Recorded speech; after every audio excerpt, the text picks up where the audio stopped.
ओम गणेशाय नमः। ओम नमः शिवाय। मैं निखिल ज्योतिषाचार्य आप सभी का मेरे चैनल पर पुनः स्वागत करता हूं। आशा करता हूं कि आप सभी स्वस्थ होंगे। महादेव की कृपा आप सभी पर सदैव बनी रहे।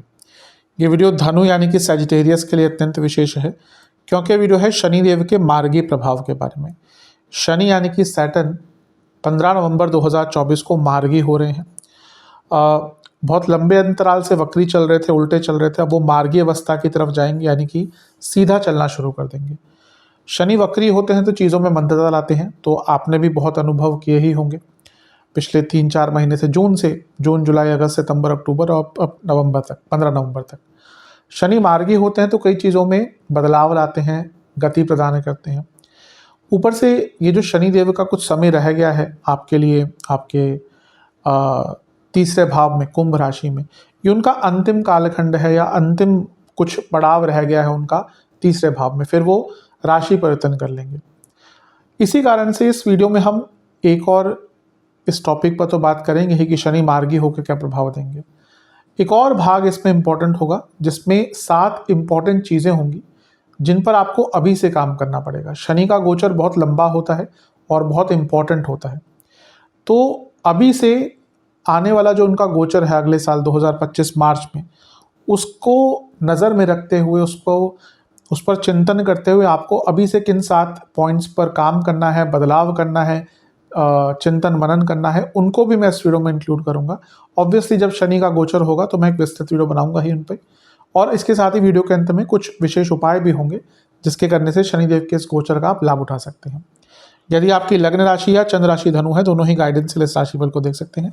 टेक्निकली अलग अलग राशिफल नहीं बन सकते, जहाँ से आपको ज़्यादा रिलेट करता है वहाँ से आप इसको ऑब्जर्व कर सकते हैं। व्यक्तिगत तौर पे मेरा मानना है लग्न राशि देखेंगे तो अच्छा है। तो शुरू करते हैं अत्यंत महत्वपूर्ण राशिफल का। शुरू करते हैं। सर्वप्रथम शनि आपके तीसरे भाव में अब मार्गी हो जाएंगे। सबसे पहला तो ये आपको जो प्रभाव देखने को मिलेगा ना, वो है आपका कॉन्फिडेंस बढ़ेगा। तो पहला केंद्र बिंदु यही है कि आपके कॉन्फिडेंस में बढ़ोतरी होगी। तीसरा भाव कॉन्फिडेंस का ही होता है, लेकिन शनि वक्री चलते हैं ना, तो व्यक्ति जो कॉन्फिडेंस है वो थोड़ा सा कम हो जाता है। सेल्फ डाउट बढ़ना शुरू होता है, व्यक्ति अपने ऊपर ही थोड़ा सा डाउट करना शुरू कर देता है। तो यहाँ पे आपका कॉन्फिडेंस बढ़ना शुरू होगा, और कॉन्फिडेंस बढ़ेगा तो कई चीज़ों पर अच्छा प्रभाव पड़ेगा। आपके धन स्थान के स्वामी हैं तो वो यहाँ पे मार्गी हो रहे हैं, यानी कि आपका कोई रुका हुआ पैसा था, रुका हुआ धन था, करियर में हो, बिजनेस में हो, वो आपको दोबारा, या वैसे कोई ऐसा पैसा आपका अटक गया था, वो आपको दोबारा प्राप्त हो सकता है, क्योंकि धन स्थान के स्वामी अपने से दूसरे में, लग्न से तीसरे में, दोनों ही अच्छे स्थान है उनके लिए, यहाँ पे वो मार्गी हो रहे हैं, तो ये एक अच्छा प्रभाव आपको दिखेगा। अगला केंद्र बिंदु, तीसरे घर में जब शनि वक्री होते हैं ना, जीवन की गति ही रुक जाती है। ऐसा लग रहा है सब कुछ थम सा गया, ऐसा लग रहा होगा आपको पिछले 4-5 महीनों से। अब वो जो जीवन की गति है वो वापस आएगी। ये उपचय भाव होता है, ये जीवन को गति प्रदान करता है, और तीसरा भाव भी जीवन को गति प्रदान करने के लिए होता है। तो जो जीवन की गति एकदम रुक सी गई थी, अब लग रहा था कुछ नहीं होगा नया, वो जीवन चलायमान होगा, यानी कि वो जीवन आपका आगे बढ़ना स्टार्ट होगा। तो ये भी आपके लिए एक बहुत अच्छा केंद्र बिंदु है। अगला पॉइंट, शनिदेव आपके धनस्थान के स्वामी और तीसरे भाव में है। इसका सबसे अच्छा प्रभाव है मार्गी हो जाएंगे। सबसे अच्छा प्रभाव आपके करियर पर होगा, क्योंकि अर्थ त्रिकोण होता है दूसरा भाव, और दूसरे भाव के स्वामी अपने से दूसरे में, लग्न से तीसरे में मार्गी हो जाएंगे। तो कार्य क्षेत्र में आगे बढ़ने के बहुत मौके मिलेंगे। जो करियर आपका थम सा गया था, रुक सा गया था, उसमें नई अपॉर्चुनिटीज आपको प्राप्त होंगी। अगला केंद्र बिंदु, शनि दूसरे घर के स्वामी है जो वाणी का स्थान है बहुत, और बैठे का है तीसरे भाव में जो कम्युनिकेशन का भाव है। बहुत संभावना है कि पिछले 4-5 महीनों में आपके वाणी के कारण आपके कई लोगों से प्रॉब्लम हुई होगी। पर्सनल लाइफ भी हो गया, प्रोफेशनल लाइफ भी हो गया, सोशल लाइफ भी हो गया, मिसअंडरस्टैंडिंग हुई होगी, मिसकम्युनिकेशन हुई होगी, तो आपकी वाणी में थोड़ी सी कड़वाहट ज़्यादा आ गई होगी। तो वो जो चीज़ें हैं, वो जो प्रॉब्लम है वो तो दूर होंगी ही, और जिनके साथ थोड़ी सी मिसअंडरस्टैंडिंग हुई थी, कम्युनिकेशन गैप आए थे, उनके साथ भी चीज़ों को ठीक करने का अवसर प्राप्त होगा। हाँ, इसमें चीज़ों को इनिशिएट आपको ही करना पड़ेगा, लेकिन आप अगर किसी संबंध को ठीक करना चाहते थे तो उसके लिए ये समय बहुत अच्छा है। अगला केंद्र बिंदु, अभी हमने बात करी कि वो आपके उपचय भाव के स्वामी है। आप देखेंगे कि ना, जीवन का एक जो सोचने का, देखने का तरीका था, वही आपका एक पॉजिटिव हो जाएगा। कुछ रिस्क लेना चाहते थे, कुछ नया करना चाहते थे, जो सोच रहे थे केवल। अभी क्या हो रहा होगा ना, पिछले 4-5 महीने से आप सोच बहुत रहे होंगे कि ये करेंगे वो करेंगे, लेकिन वो कदम नहीं उठा पा रहे होंगे, वो रिस्क नहीं ले पा रहे होंगे। तो यहाँ पे शनि जैसे ही मार्गी होंगे, कुछ नया करने का, कुछ रिस्क उठाने का, कुछ नॉर्मल से हटके करने का आपको मौका देंगे। शनि तीसरे घर के स्वामी है, तीसरे घर में मार्गी हो रहे हैं। जो यात्रा आप नहीं कर पा रहे थे, हो सकता है आप बहुत प्लान करके चलो कि यहाँ पे जाना है वहाँ पे जाना, लेकिन वो यात्रा आपकी संपूर्ण नहीं हो पा रही होगी, तो यात्रा करने का भी यहाँ पे आपको एक अवसर प्राप्त हो सकता है। अगला केंद्र बिंदु, शनिदेव की एक दृष्टि रहेगी आपके पंचम भाव पर, मार्गी शनि की दृष्टि। सबसे पहला क्रिएटिविटी बढ़ेगी। अभी क्या हो गया होगा ना, मार्गी वक्री हो गए थे तो आपकी क्रिएटिविटी थोड़ी कम हो गई होगी। वैसे धनु वाले जातक क्रिएटिव होते हैं, लेकिन वो जो क्रिएटिविटी थी आपकी वो थोड़ी सी कम हो गई होगी। तो वो क्रिएटिविटी आपकी आगे उसका आप लाभ उठा पाएंगे और क्रिएटिविटी के दम पर आगे बढ़ पाएंगे। अगला केंद्र बिंदु, शनि का पंचम पर प्रभाव, थोड़ा सा मेंटली स्लोनेस आ गई होगी। आप ना चीज़ों को एनालाइज नहीं कर पा रहे होंगे। मैं ये नहीं कह रहा कि क्षमता नहीं है, बहुत क्षमता होती है धनु में, लेकिन शनि का पंचम पर प्रभाव होता है। पंचम भाव ये एनालिसिस का भाव होता है। जो लोग बहुत एनालाइज करते हैं ना, अच्छा, उनका पंचम भाव पर प्रभाव या पंचम ग्रह, पंचम भाव का स्वामी वो बहुत अच्छा होता है। तो यहाँ पर आप पिछले कुछ टाइम से आपका जो चीज़ों को समझने का जो एक क्षमता है, एनालाइज करने की क्षमता, वो कम हो गई होगी। अब उसमें एक बेटरमेंट आएगा और ये जो मेंटल क्लैरिटी है, मेंटल एनालिसिस जो आपकी क्षमता है, वो दोनों ही बढ़ती हुई दिख रही है। अगला केंद्र बिंदु, शनि धन स्थान के स्वामी है, पंचम को देख रहे हैं, तो ये लक्ष्मी एक प्रकार से धन स्थान का लक्ष्मी स्थान से योग हो गया और एफर्ट्स के भाव में बैठे हुए हैं। तो अपनी मेहनत से बहुत धन आप इस टाइम में अर्जित कर सकते हैं। तीसरा घर स्किल्स का भी होता है, तो ऑलरेडी आपके पास कोई स्किल्स हैं लेकिन उसका लाभ नहीं उठा पा रहे थे, तो ये वो समय है आप अपने स्किल्स का लाभ उठाकर अपने फाइनेंशियल जीवन को और बेटर कर पाएंगे। अगला केंद्र बिंदु है कि आपके स्टडीज़ में अगर कोई डिले आ रहा था, तो पंचम भाव स्टडीज़ का भी होता है, तो अगर स्टडीज़ में कोई डिले आ रहा था तो उससे भी आपको निकलने का मौका मिलेगा, यानी कि स्टडीज़ में जो भी आपके कार्य रख रहे थे उनको पूर्ण करने का मौका मिलेगा। अगला केंद्र बिंदु, पंचम भाव पर अगर वक्री ग्रह स्पेशली शनि का प्रभाव होता है तो फोकस की भी कमी होती है, और ये भी आपने ऑब्जर्व किया होगा पिछले 4-5 महीने में किसी एक चीज़ पर एकाग्रता नहीं कर पा रहे होंगे। तो जो एकाग्रता की कमी थी वो भी आपकी दूर होगी और फोकस आप बहुत अच्छी तरह से कर पाएंगे। अगला केंद्र बिंदु, पंचम भाव थॉट प्रोसेस का होता है और ये शनि की नीच की राशि है।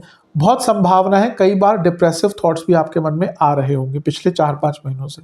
तो अब शनि का ये प्रभाव हटेगा वक्र पंचम से, तो वो जो डिप्रेसिव थॉट्स है ना आपके, वो भी कम होना शुरू होंगे और जीवन में एक सकारात्मकता की अनुभूति होगी। चलते हैं अगले केंद्र बिंदु की तरफ। शनिदेव की जो 7वीं दृष्टि है वो पड़ेगी आपके नवम भाव पर। इसका क्या प्रभाव होगा? हो सकता है आपके अपने बॉसेस से प्रॉब्लम बहुत चल रही हो पिछले 4-5 महीने से, तो बॉसेस से प्रॉब्लम कम होंगी, और पिताजी से भी अगर कोई प्रॉब्लम चल रही थी तो उसका भी निवारण प्राप्त होगा। अगर आपके पिताजी की सेहत भी खराब चल रही थी तो उसमें भी एक सुधार आपको देखने को मिलेगा। अगला केंद्र बिंदु, ये जो नवम भाव होता है जहाँ पे शनिदेव की दृष्टि है, वो भाग्य का स्थान भी होता है। जब वक्री शनि की दृष्टि आती है नवम भाव पर तो ऐसा लगता है भाग्य रुक सा जाता है, यानी कि भाग्य का साथ कम होता है। तो वो भी आपने अनुभव किया होगा कि कर्मों को ठीक तरह से करने के बाद भी पिछले कुछ महीनों में आपको भाग्य का साथ नहीं प्राप्त हो रहा होगा। तो जो भाग्य रुक सा गया था वो भाग्य आपका आगे बढ़ना स्टार्ट होगा।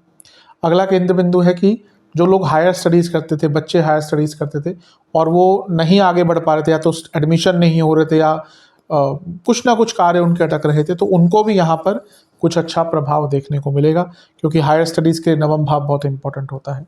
नवम भाव है जो वो सप्तम से तीसरा भाव है, तो अगर बिजनेस में भी आपके कुछ काम अटक रहे थे ना, तो वहाँ पे भी आपको एक गति देखने को मिलेगी। और सप्तम भाव से तीसरा भाव है नवम भाव, शनि की मार्गी दृष्टि, पति और पत्नी के बीच में जो कम्युनिकेशन गैप आए थे, आप में से बहुत कपल्स के बीच में कम्युनिकेशन गैप आए होंगे, मिसअंडरस्टैंडिंग बड़ी होगी, तो कम्युनिकेशन गैप और मिसअंडरस्टैंडिंग दोनों को ही कम करने का अवसर यहाँ पे आपको प्राप्त होगा। वक्री शनि देख रहे थे नवम भाव को, तो धार्मिक यात्राएं नहीं कर पा रहे होंगे, घर में धार्मिक अनुष्ठान कराना चाह रहे होंगे, नहीं कर पा रहे होंगे, तो उन दोनों ही चीज़ों में आपको अच्छा रिजल्ट मिलेगा। यानी कि कोई धार्मिक यात्रा करनी थी वो भी कर पाएंगे, घर में कोई धार्मिक अनुष्ठान कराना था वो भी कर पाएंगे, तो ये भी अच्छे प्रभाव आपको देखने को प्राप्त होंगे। अगला केंद्र बिंदु, शनिदेव की 10वीं दृष्टि रहेगी आपके 12वें स्थान पर। अब ये एक प्रकार से आपके लिए विदेश से धन का योग बना देता है कि क्योंकि शनि धन स्थान के स्वामी है, 12वें घर को देख रहे हैं, तो विदेश से धन और कोई हिडन सोर्स ऑफ आपका इनकम है, गुप्त धन है, वो आपका बढ़ सकता है या रुका हुआ था वापस आ सकता है। वैसे भी तीसरे घर के स्वामी 12वें घर को देख रहे हैं, तो विदेश संबंधित कुछ भी कार्य आपके अटक रहे थे उसमें एक पूर्णता आएगी। खर्चों पर नियंत्रण करने का मौका मिलेगा। आपके खर्चे बहुत बढ़ गए होंगे जून से, तो आपके जो खर्चे बढ़ रहे थे धीरे धीरे करके उनको नियंत्रण में लाने का मौका मिलेगा। और 12वां भाव जो है वो डिजीज़ का भी एक भाव होता है, दवाइयों का भी भाव होता है, अभाव होता है, तो अभाव होता है। तो कहीं ना कहीं अगर आपको कोई प्रॉब्लम चल रही थी, उसका इलाज नहीं मिल रहा था, दवाई काम नहीं कर रही थी, डायग्नोसिस नहीं हो पा रहा था। कई बार होता है कि आपको कोई प्रॉब्लम होती है, उसके भी योग होते हैं कुंडली में। कई बार बताता हूँ अष्टम भाव में राहु केतु या कोई और कुछ वक्री ग्रह, तो डिजीज़ डायग्नोज नहीं हो पाती, और भी कई योग होते हैं इसके। तो अगर ऐसी प्रॉब्लम भी चल रही थी ना, तो आपकी डिजीज़ डायग्नोज भी हो पाएगी और उसका इलाज भी आपको प्राप्त हो पाएगा। अगला केंद्र बिंदु, अब 12वें घर पर दृष्टि शनिदेव की कुछ ही महीनों के लिए रह गई है, तो अब आपके अंदर ना एक क्लैरिटी आ जाएगी कि आपको करना क्या है। आने वाले टाइम में आपको किन किन चीज़ों पर ध्यान देना है, उसकी क्लैरिटी और प्रायोरिटीज़ आपकी क्लियर होना शुरू हो जाएंगी। बहुत संभव है कि आपको स्लीप डिसऑर्डर्स भी होंगे, आपको ढंग से नींद नहीं आ रही होगी, स्लीप क्वालिटी कम हो गई होगी। कभी कभी कुछ लोग बोलते हैं मैं सोता तो 9 घंटे हूँ, 8 घंटे हूँ, लेकिन कुछ भी प्रभाव या कुछ भी फ्रेशनेस नहीं आती, तो वो स्लीप क्वालिटी भी बहुत प्रभावित होती है इसमें। तो आपका जो स्लीप क्वालिटी पर नेगेटिव प्रभाव था, स्लीप डिसऑर्डर्स थे, वो भी यहाँ पे दूर होते हुए दिख रहे हैं। तो इस प्रकार के अच्छे प्रभाव आपको शनिदेव देंगे। अब अगले भाग पर चलते हैं, अगले भाग की तरफ जो बहुत महत्वपूर्ण है। ऐसी 7 चीज़ें, 7 पॉइंट जिन पर आपको काम करना है, कुछ बदलाव करने वाले होंगे, किन्हीं चीज़ पर विचार करना है, सोचना है, काम करना है।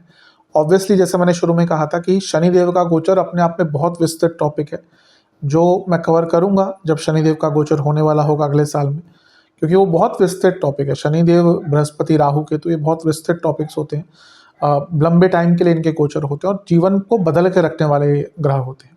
तो उन पे अलग से विस्तृत वीडियो हमेशा की तरह बनाऊंगा ही। अभी केवल हमें ऐसी 7 चीज़ों पर ध्यान देना जो अभी से हमें जिन पर काम करना शुरू करना पड़ेगा। पहला पॉइंट, शनि चौथे घर में आने वाले हैं, आपको इमोशनली स्ट्रांग होना पड़ेगा। चौथे घर के शनि कभी कभी बुरे प्रभाव देते हैं फैमिली लाइफ में, कुछ पर्सनल लाइफ में, बल्कि कुछ बुरे प्रभाव होते हैं शनिदेव के ना चौथे घर में आने से। तो आपको थोड़ा सा इमोशनली स्ट्रांग होना पड़ेगा। पर्सनल लाइफ हो, प्रोफेशनल लाइफ हो, उसमें चीज़ें थोड़ी सी आपके विरुद्ध भी जा सकते हैं, कुछ ऐसे हालात भी पैदा हो सकते हैं जो आपको थोड़ा सा तंग करेंगे। तो इमोशनली अगर आप स्ट्रांग नहीं रह पाए तो आपको प्रॉब्लम होगी। तो अभी से अपने आप को इमोशनली स्ट्रांग करने की आवश्यकता है। दूसरा पॉइंट, चौथे भाव फैमिली का होता है, तो इसमें फैमिली में प्रॉब्लम्स बढ़ सकती हैं। फैमिली में किसी की तबीयत खराब हो सकती है, या फैमिली इश्यूज हो सकते हैं, प्रॉपर्टी को लेकर झगड़े हो सकते हैं। तो कोई भी फैमिली में इशू ऑलरेडी चल रहा है उसको अभी से ठीक करने की कोशिश कीजिए और फैमिली का माहौल अच्छा बनाने की कोशिश कीजिए, क्योंकि आप देखेंगे आने वाले टाइम में फैमिली प्रॉब्लम्स आपकी बढ़ेंगी। तीसरा पॉइंट, अगर आपको कोई प्रॉपर्टी खरीदनी है, कोई व्हीकल खरीदना है, तो उन चीज़ों पर अभी से काम करना शुरू कर दीजिए, यानी कि उन पर अभी से विचार करना शुरू कर दीजिए, तैयारी शुरू कर दीजिए, क्योंकि जब वो समय आएगा ताकि आप उसका लाभ उठा पाएँ। अब ऐसा तो नहीं कि आज के डेट में प्रॉपर्टी आपने पैसा उठाया और लेके चले गए, खरीद लिया। बहुत रिसर्च करना पड़ता है, बहुत चीज़ें कंसीडर करनी पड़ती है। इवन गाड़ियों में भी ऐसा होता है। आप तो कोई नई गाड़ी लेने जाए तो आपको मिलेगी नहीं, आप पहले बुकिंग कराएंगे, फिर 3-3 महीने बाद गाड़ियाँ मिलती हैं आज की डेट में। अगर आप कोई नई गाड़ी लेने जा रहे हैं, अच्छी गाड़ी लेने जा रहे हैं, तो उनकी तैयारी आपको अभी से करनी पड़ेगी। चौथा केंद्र बिंदु, शनिदेव यहाँ पे आएंगे चौथे घर में, तो उनकी तीसरी दृष्टि छठे भाव पे होगी। तो 2 चीज़ें हैं, कोई लीगल केस चल रहा था वहाँ पे सॉल्व हो सकता है, तो उसकी तैयारी अभी से करनी है, उस पर काम अभी से करना है। दूसरा, एक और चीज़ आपको कोशिश करनी है कि किसी लीगल पचड़े में फंसना नहीं है, क्योंकि यहाँ पे एक और संभावना बन जाती है कि कोई और नया लीगल केस, स्पेशली कुछ लोगों की कुंडली ऐसी होती है जिसमें लीगल केस बहुत चलते हैं। आपके छठे भाव में बहुत ग्रह हैं, आपके 12वें घर में बहुत ग्रह हैं, आपके मंगल वक्री हैं, आपके लग्न के स्वामी के साथ 6, 8, 12 के स्वामी है, बहुत बहुत कॉम्बिनेशंस होते हैं। तो ऑलरेडी अगर आपके ऊपर बहुत लीगल केसेस चलते हैं ना, तो बहुत ध्यानपूर्वक इस समय बिताइएगा, क्योंकि बहुत संभावना है कि वहाँ पुराने केसेस तो सॉल्व होंगे, कोई नया केस ना लग जाए। मेरे पास कई ऐसी कुंडलियाँ हैं जो एक व्यक्ति अभी मेरे रेगुलर क्लाइंट है, तो उनसे बात हुई तो उन्होंने कहा कि मेरी अभी मुझसे एज में बहुत बड़े हैं, तो उन्होंने मुझे बताया कि एक टाइम था जब मेरी एज से ज़्यादा मेरे केसेस चल रहे थे मेरे ऊपर। तो ऐसी कई कुंडलियाँ होती हैं। तो अगर आपका भी ऐसा ही इतिहास रहा है तो थोड़ा सा केयरफुल रहेगा। ते हैं 5वें केंद्र बिंदु की तरफ। शनिदेव की 7वीं दृष्टि रहेगी आपके 10वें भाव के ऊपर। ये करियर में ग्रोथ का प्रभाव दिखा रहा है, क्योंकि शनि छठे घर को भी देख रहे हैं, जो अर्थ त्रिकोण है, 10वें घर को भी देख रहे हैं। तो करियर में ना आगे बढ़ने का मौका मिलेगा आपको, लेकिन चेंज करना पड़ेगा। बहुत संभावना है कि आपका रोल बदलेगा, आपकी स्ट्रीम भी बदल सकती है, या अगर आप स्ट्रीम बदलना चाहते थे करियर की, उसका मौका भी मिल सकता है।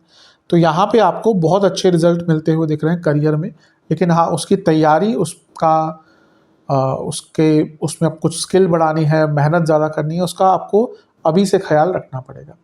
छठा केंद्र बिंदु, शनिदेव की एक दृष्टि रहेगी लग्न पर, 10वीं दृष्टि उनकी, जब यहाँ पे वो आ जाएंगे तो धन स्थान के स्वामी, उपचय भाव के स्वामी आपके लग्न को देखेंगे।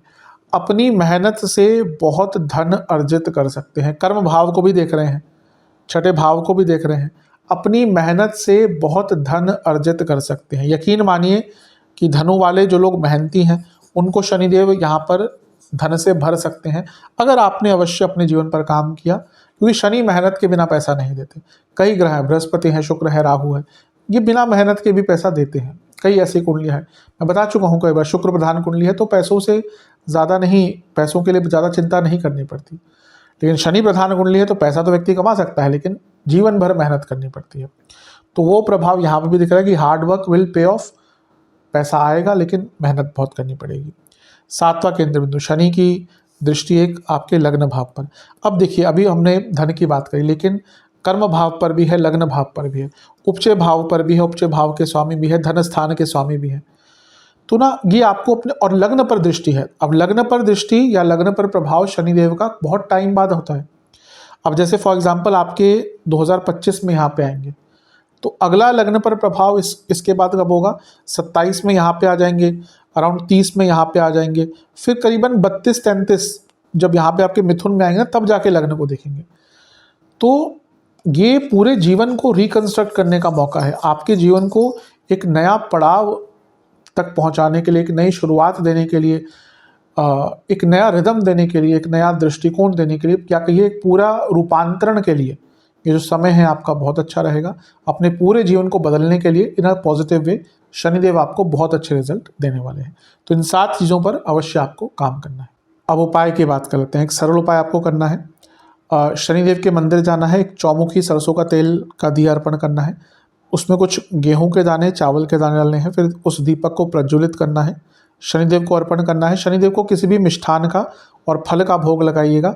उड़द की दाल और सरसों का तेल भी दान करना है। वहीं बैठकर शनि चालीसा का पाठ करना है 3 बार, और ओम छाया पुत्राय नमः मंत्र का भी 108 बार जाप करना है। अगला पॉइंट ये है कि, अगला उपाय ये है कि आपको महादेव के मंदिर जाना है, शिवलिंग का पंचामृत से अभिषेक करना है, फिर गंगा जल से अभिषेक करना है, पुष्पमाला अर्पण करनी है। वहीं बैठकर महामृत्युंजय मंत्र का 21 बार जाप करना है, और महादेवाय नमः मंत्र का 108 बार जाप करना है। और वहीं पे मंदिर में जो पंडित जी हैं, उनको कुछ दक्षिणा दे के आनी है। आशा करता हूँ कि वीडियो काम आएगी। चैनल पर नए हैं, सब्सक्राइब कीजिए, वीडियो को लाइक कीजिए। मिलता हूँ अगली वीडियो में, तब तक के लिए ओम नमः।